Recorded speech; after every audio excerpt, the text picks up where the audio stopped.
గురుజీ ఉత్తరం రాసి పెట్టండి. నేను నీకు రాసి పెట్టమంటరా? నువ్వే రాసుకున్నాడో? నేను రాస్తే నేనే వెళ్ళి చదవాలి. అంత బ్యాడ్గా ఉంటుంది మన రైటింగ్. రాయండి ప్లీజ్. చెప్పాడు. ప్రియమైన మామయ్యకు, ఇక్కడ మేమంతా క్షేమంగా ఉన్నాము, మీరంతా అక్కడ క్షేమం అని తలుస్తాను. రాశారా? కనపట్ల. ఇక్కడ మేమంతా ఆరోగ్యంగా ఉన్నాము, అక్కడ మీరంతా ఆరోగ్యంగా ఉన్నారని తలుస్తాను. ఇప్పుడే కదా చెప్పావు, మళ్ళీ అదే ముక్క చెప్తావుటి? నీదొక మాయగోల. మీరు రాయండి. ఇకపోతే నాన్నకు గుండెపోటు వస్తే అపోలోలో జాయిన్ చేశాను. అంతా ఆరోగ్యంగానే ఉన్నారని చెప్పావు కదరా. తమ్ముడికి కాలు విరిగితే మెడ్విన్ లో జాయిన్ చేశాను. చెల్లెమ్మకు అమ్మోరు పోసింది. మీకు హై బీపీ కదా, ఎలా ఉంది? అత్తగారికి ఉబ్బసం తగ్గిందా? బావు మరిదికి టీబీ తగ్గిందా? ఇది చెప్పడానికి ఉత్తరం కూడా ఎందుకురా? All out, start immediately and Telegram ఇస్తే సరిపోలా?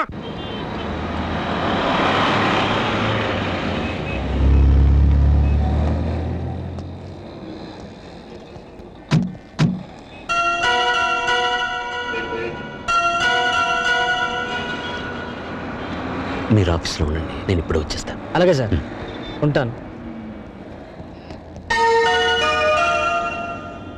వాణి,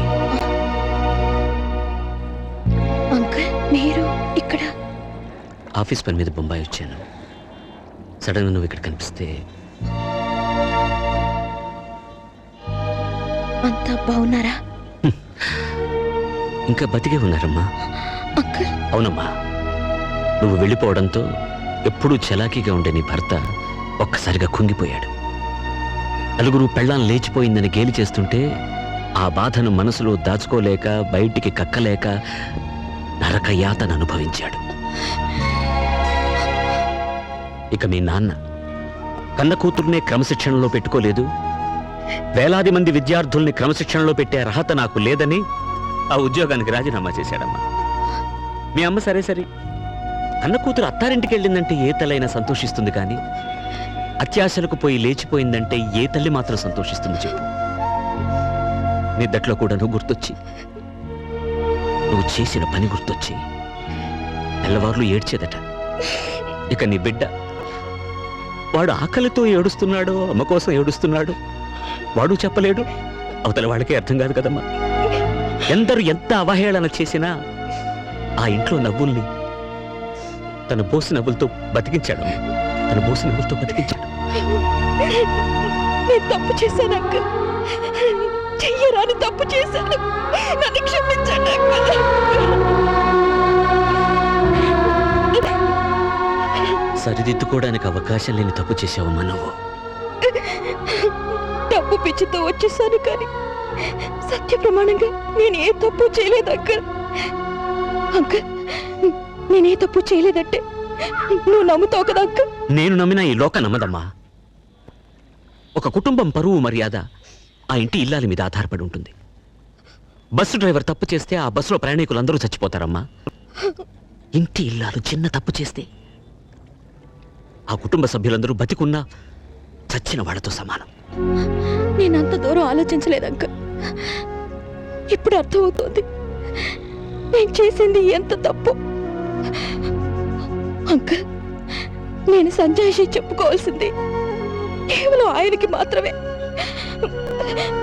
నన్ను క్షమించమని ఆయన పాదాలు పట్టుకుని వేడుకుంటాను అంకుల్. ఏం చేసినా నువ్వు పోగొట్టుకున్న స్థానాన్ని తిరిగి పొందలేవు వాణ్ణి. నీ నాన్న రామారావుకు మళ్ళీ పెళ్లి చేశాడు. ఆ అమ్మాయి కూడా నీకు తెలుసు, మీ తెలుగు మాస్టర్ శర్మ గారు అమ్మాయి సీత. అంకుల్, జీవితంలో ఏం సాధించినా, ఎన్ని పదవులు పొందినా, అన్నిటికన్నా పెద్ద పదవి, గొప్ప పదవి ఇల్లాలు కావడమే. ఇల్లాలినై ఉండి నా జీవితాన్ని చేతులారా నాశనం చేసుకున్నాను. నన్ను నేను నిలువునా తగలబెట్టుకున్నాను.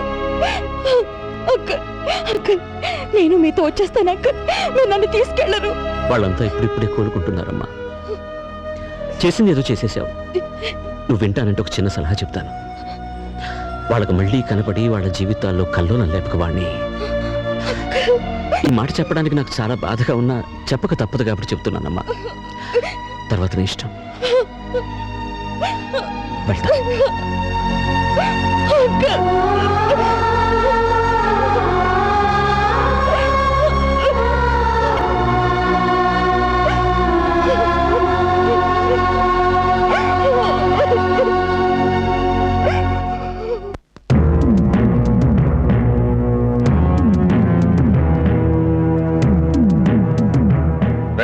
ఇంట్లో అద్దె కొంచెం నువ్వేనా? నేను అద్దెకుంటలేదు, నేను ఇంటి ఓనర్ని. నువ్వే ఓనర్ వరకు గ్యారంటీ ఏంటి? నీకు ప్రూఫ్ కావాలా? అవును. నాతో రా. రా. అడు.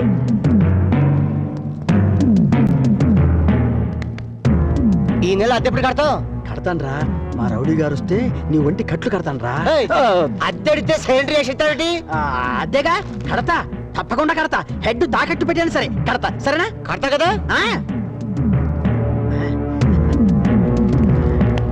అబ్బా అదే కదా కడతానేవయ్యా. వచ్చేసావా? అబ్బా నన్ను కొడతావేందయ్యా? ఇల్లు ఖాళీ చేయనందుకు. ఖాళీ చేసిన నేను కదయ్యా, వాడు నేను ఓనర్ని. ఓనర్ ఎవరు, అద్దె కొనది ఎవరో తెలియదా?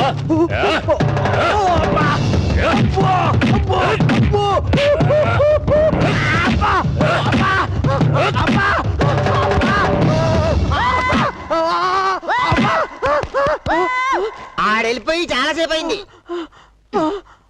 మనతో పెట్టుకుంటే రంగు పడుద్ది. పడిందిగా. అది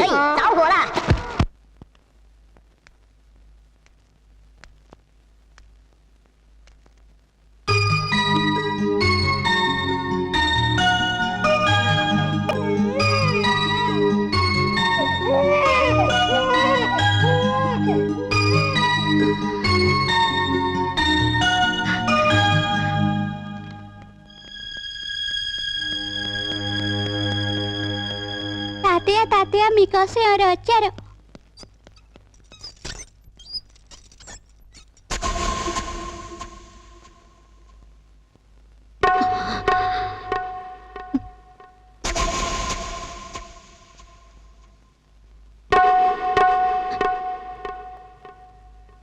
ఎవరమ్మా నువ్వు? చెప్పమ్మా, ఎవరు నువ్వు? నువ్వెవరో నాకైతే తెలీదు. ఒకవేళ మా ఆవిడికి ఎవరో తెలుసేమో. ఒక్కసారి పిలుస్తానుండమ్మా. పూర్ణ, పూర్ణ.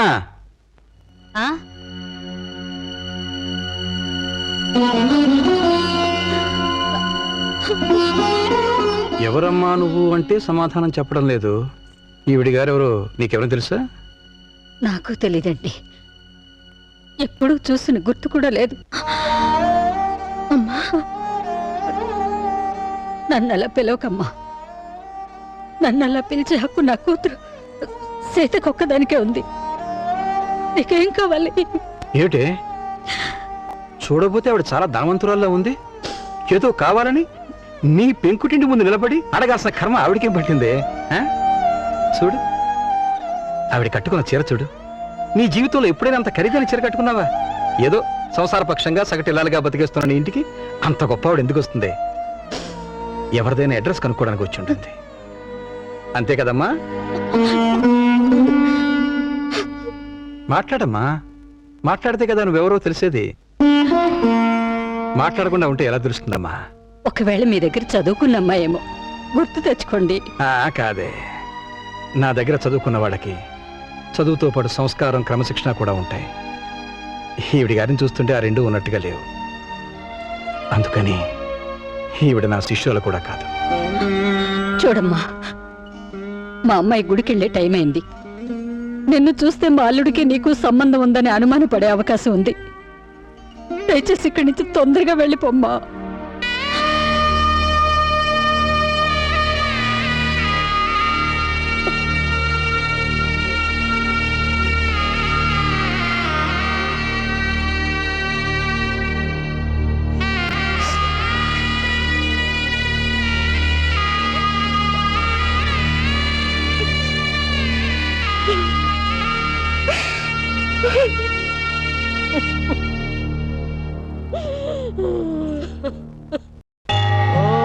శ్రీ సాయి దేవతాభ్యో నమః. ధ్యాయామి, ధ్యానం సమర్పయామి, ఆవాహయామి, ఆసనం సమర్పయామి.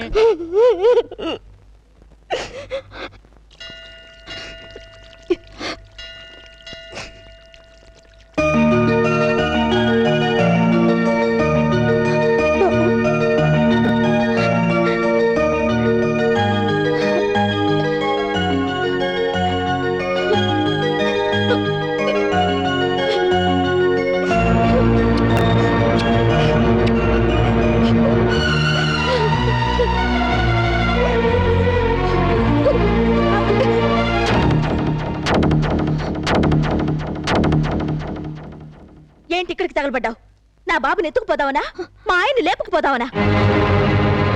సీత, నా ఇంటికొచ్చినా మా వారితో మాట్లాడినా నరికి పోగులు పెడతాను. సీత, నా మాట కాస్త వింటావా? ఏంటే నీ మాట వినేది? నీలాంటి బజార్ దాని మాటలు వినాల్సిన అవసరం నాకు లేదు. ఏ మొహం పెట్టుకుని ఈ ఊరికొచ్చావే? సిగ్గులేని జన్మ, ఎందులో పడి చావాల్సిందే. చిచి.